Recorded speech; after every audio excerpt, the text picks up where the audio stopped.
The first movie that I've done is called Haka Atua, which is about basically a kid who kind of really looks up to the school rugby team, wishes that he could play rugby like them, but can't. He's a shrimpy little thing and doesn't have the gift of rugby, isn't athletic at all, but is kind of his wish is granted when he finds this book that has this dark haka in it, and he performs this haka and is kind of granted everything he wants. He's granted speed, he's granted strength, but it all goes wrong for him in the end because you can't just get these things for free. Yeah, I'm channeling my inner 15-year-old rugby fan who doesn't exist. So it's tricky. I know nothing about rugby, I don't watch rugby, but it's the movies. So. The biggest challenge we faced during shooting on this film was probably time.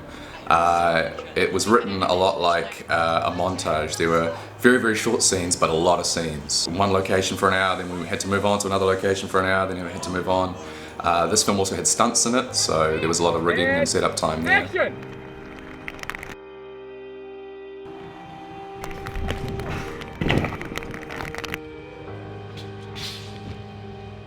We were forced into doing a bit of night for day in the house.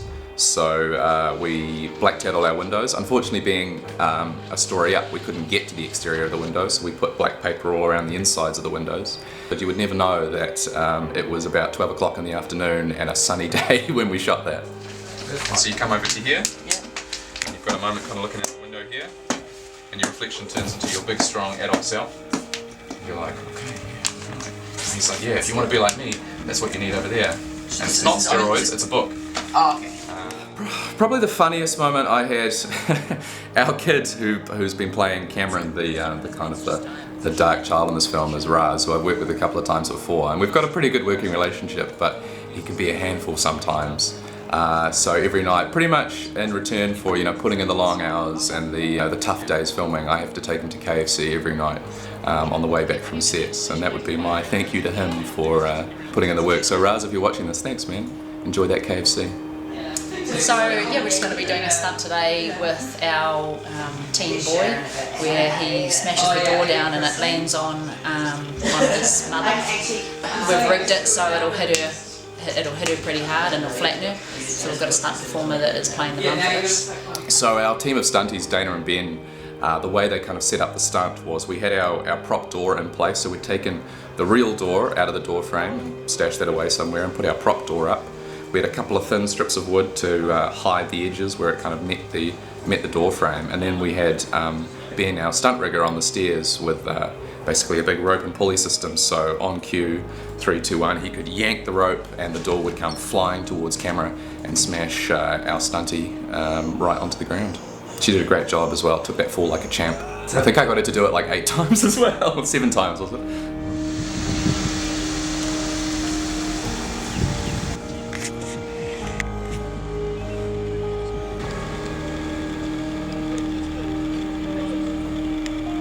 Pretty much once our kid is kind of being stalked by this dark entity and is going to perform the haka, everything was supposed to get a bit sort of darker and moodier, and so it's all written as raining. But when we got to the house, particularly the exterior where he's doing the haka in the garage, of course it was a nice clear night, so we thankfully found a hose point, and our art director Peter Haynes basically ran a very short length of hose up to behind the camera, and we got a nice lovely spray of water coming down. It was only about sort of that much water kind of hitting in front of the camera, but because it's so dark you'd never know.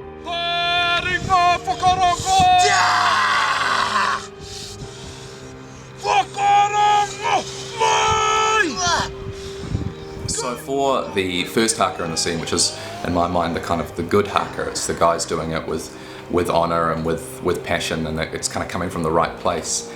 So I got in touch with the Kappa Haka group at Auckland Grammar School and asked them if they'd be interested in kind of performing one of their hakas for the film, basically playing a rugby team and doing their opening match haka. And they were keen. They jumped on board. We had the leader of the haka group, Nico, who also helped our actor Raz perform his dark haka. To have these Kappa Haka boys come down, do something that they knew fantastically well and do it with passion was just electric. They put on a hell of a show. It's like alcohol mist. Essential oil with a little bit of... Yeah, it's fizzy. It's like, it's in here still. It's all no wonder why. Do you want to drink it? You do smell good. Hey, Hey, come get some sweat now. Hurry up. Let's come get some sweat. Yeah. We just smashed the other team. I'll hold it on one side to make it easier for you.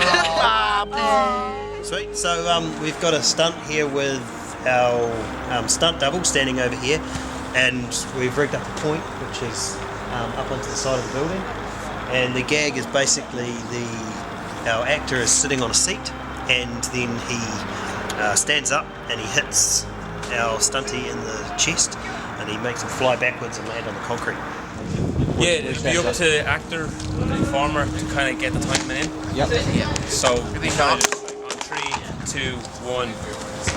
So he's just there, but then obviously don't get too close that you get caught up or. So roughly where we start counting down from as soon as he stands up. After our kid's got his superpowers, someone kind of accidentally knocks him in the playground, and he, without thinking, just shoves them back and they go flying. So what they did there was they attached a line up to the side of a building, attached to our stunty wearing some clothing and a vest, so the line would go up behind him. And then again on cue, our actor would give him a shove, and our riggers would 3, 2, 1 yank, and he would go flying backwards into a crash mat just off screen.